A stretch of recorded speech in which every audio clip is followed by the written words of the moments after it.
America పర్యటనలో భాగంగా ప్రధాని మోడీ మాట్లాడుతున్నారు. లైవ్ ద్వారా చూద్దాం. और हाल में ही हमने हाई एंड रिसर्च को प्रमोट करने के लिए $12 बिलियन का रिसर्च फंड भी बनाया है, क्योंकि हम इनोवेशन पर विशेष बल देना चाहते हैं. भारत में मजबूत आईपीआर फ्रेमवर्क, जो आपने उल्लेख किया आईपीआर के संबंध में, और टेक्नोलॉजी और इनोवेशन को संरक्षित करने की दिशा में भी हमारा उतना ही बल है. हमने जो नया डेटा प्रोटेक्शन लॉ बनाया है उससे भी आप जैसे साथियों को महत्व है. अब डेटा प्रोटेक्शन लॉ का तो महत्व ही है. अब मैं डेटा पॉलिसी को लेकर के भी आ रहा हूं और मैं गवर्नेंस के मॉडल में डेटा गवर्नेंस पर भी बल दे रहा हूं. मैं गवर्नेंस में एक साइमल्टेनियस पिलर खड़ा करना चाहता हूं, जो गवर्नेंस के ट्रेडिशनल मॉडल है उसके साथ साथ एक गवर्नेंस का डेटा गवर्नेंस का मॉडल, ये दोनों साइमल्टेनियस कैसे काम करे, क्योंकि बदलती हुई दुनिया में ये बहुत बड़ा रोल प्ले करने वाला है और हम उस दिशा में आगे बढ़ने का प्रयास कर रहे हैं. भारत एआई स्ट्रेटेजी बनाने वाले सबसे पहले देशों में से एक है. और मैं तो जब पिछली बार यहाँ आया था तो व्हाइट हाउस में हमारी एक छोटी सी टेक्निकल ग्रुप की मीटिंग थी, उसमें सुंदर भी थे, और उस दिन मैंने कहा था कि मेरे लिए एआई का मतलब है अमेरिका इन इंडिया. तो हम उस ताकत को और बढ़ाना चाहते हैं. और भारत ने जो टेक्नोलॉजी को डेमोक्रेटाइज करने की दिशा में जो काम किया है वो हर प्रकार के डिवाइड को खत्म करने वाला एक बहुत ही सफल प्रयोग है, ऐसा हम अनुभव कर रहे हैं. भारत एआई के रिस्पॉन्सिबल और एथिकल उपयोग के लिए भी प्रतिबद्ध है. हम G20 समिट में बैठे थे, उसमें भी एथिकल यूज ये एक सबसे बड़ा एजेंडा विषय था हमारा. और उसमें मैंने एक सुझाव दिया था कि जिस प्रकार से एविएशन किसी एक देश या एक राज्य के नियमों से नहीं चलता है, पूरा aviation sector global rules and regulation चलता है. दुनिया का छोटा देश होगा तो भी उसने अमेरिका के स्टैंडर्ड से ही एविएशन चलाना पड़ेगा. और अमेरिका कितना ही बड़ा देश कहने वो अपनी मनमर्जी से नहीं चलेगा, उसको भी छोटे देश की पद्धतियां उसको स्वीकार करना पड़ेगा. जिस प्रकार से एविएशन सेक्टर ग्लोबल गवर्नेंस बन चुका है, वैसा ही डिजिटल हमें ग्लोबल गवर्नेंस का मॉडल ही खड़ा करना पड़ेगा. किसी एक देश का governance rules and regulation digital world के लिए चलने वाला नहीं है.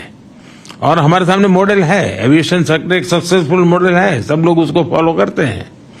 तो मैं G20 में इस विषय को मैंने बहुत आग्रह से रखा है, आगे भी मेरा ये प्रयास है. इतना ही नहीं, मैंने ये भी जिस प्रकार से डीप फेक के कारण लोग आज परेशान है, तो उसके सामने भी मैंने कहा है कि क्यों न हम जब तक कि समाज तैयार नहीं होता है तब तक एक वाटरमार्क, हर इस प्रकार की चीजों पर वाटरमार्क आना चाहिए कि एआई जनरेटेड है. तो एक व्यक्ति को लगेगा भाई इस पर मैं भरोसा करूं या ना करूं. और मैं मानता हूं कि आप जैसे जो टेक्नोलॉजी का एक्सपर्ट है, मानव जाति की बड़ी सेवा होगी. ये ठीक है, एक स्टेज आने के बाद शायद जरूरत नहीं पड़ेगी, लेकिन आज हम उस स्टेज पर हैं, हमें जरूरत पड़ेगी. तो वाटरमार्क के साथ एआई जनरेटेड वाटरमार्क, ये कोई भी प्रोडक्ट आएगा अगर एआई टच है तो ऊपर आएगा ही, ऑटोमेटिक आएगा कि एआई जनरेटेड है. उसके लिए रूल्स एंड रेगुलेशन काम नहीं करेंगे, technology will give a solution. और इसलिए मैं समझता हूं उस दिशा में भी अगर इतने सारे ब्रेन्स यहाँ हैं तो आप जरूर कुछ न कुछ कंट्रीब्यूट कर सकते हैं. आज भारत तेजी से ग्लोबल बायोटेक पावर हाउस के रूप में उभर रहा है. और जैसा आप सब साथियों ने कहा, भारत में बायोफार्मा रिसर्च प्रमोट करने के लिए एक फर्टाइल इकोसिस्टम है. भारत में बड़ी संख्या में साइंटिफिक टैलेंट पूल तो है ही है, भारत का बड़ा और डाइवर्स जीन पूल भी है। भारत की विशालता और विविधता, ये मैं समझता हूं कि वहां एक बार कोई चीज पायोनियर रही है और उसमें प्रयोग हुए हैं तो वो दुनिया में कहीं पर भी वो लागू हो सकते। इतनी विशालता और विविधता वहां भरी पड़ी है। एफोर्डेबल रिसर्च की पॉसिबिलिटी भी है और एफोर्डेबल मैन्युफैक्चरिंग और एश्योर्ड क्वालिटी भी है। बायो सिक्योर एक्ट जो कैपेसिटी गैप क्रिएट का होगा, भारत उसे ट्रस्टेड और एफिशिएंट तरीके से पूरा कर सकता है। बायो मैन्युफैक्चरिंग को बूस्ट करने के लिए हम बायो E3 पॉलिसी लेकर आए हैं। आपके साथ ध्यान में आया होगा, पिछले सप्ताह ही मैंने मेरी कैबिनेट में बायो E3 की पॉलिसी हम लेके आए हैं और एक बहुत फ्यूचरिस्टिक पॉलिसी हमने बनाई है।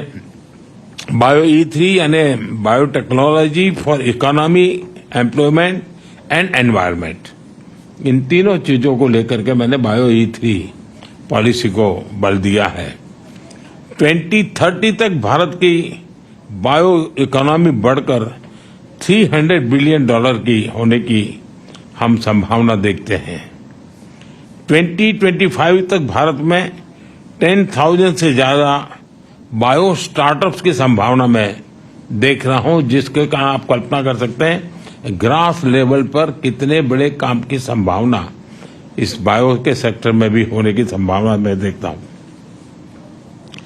हमारा लक्ष्य है कि हेल्थ सिक्योरिटी और ग्लोबल चैलेंज के सॉल्यूशन देने में भारत लीडरशिप के रोल में हो और जिसमें आप सबका सहयोग बहुत बड़ी हमें ताकत दे सकता है।